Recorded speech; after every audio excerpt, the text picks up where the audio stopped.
Howdy, friends. Let's talk about guitars today. It's Strategy after all, and what a perfect segue into this Fender kerfuffle ridiculousness. My goodness gracious, what a wicked web they weave, right?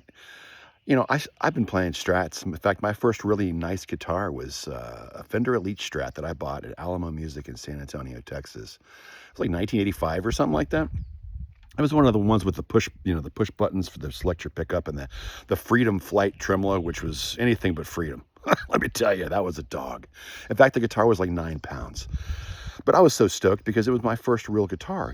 And I've been playing Fenders ever since. And I've loved Fender. The whole lineage of the company is just insanely cool. And what a way to absolutely burn it down. Just amazing to me. And this new CEO, I don't know if you've seen the video out there of him being interviewed by this guy, Zach. It's about as interesting as hospital food. And there's no wonder that they're out suing everybody now.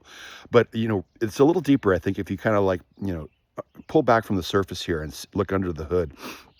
You're going to see that Servco is the majority shareholder of Fender. It's a private equity thing. And it's not quite like the Mitt Romney, where they're going to buy Circuit City and strip it for parts, because that's what these clowns do.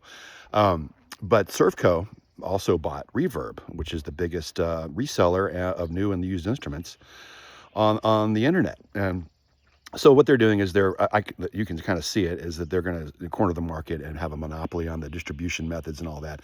Same model Silicon Valley does. And, a lot of different companies have tried to go that way, to be like a lifestyle brand and all this other stuff, where their core audience are guys like me and new players. And I always thought that Fender and Gibson have done a really good job making great guitars, and it's really good to see that the LSL guys put out that cease and desist letter, because in fact I was one of the first endorsees with LSL, and those guys are making great guitars.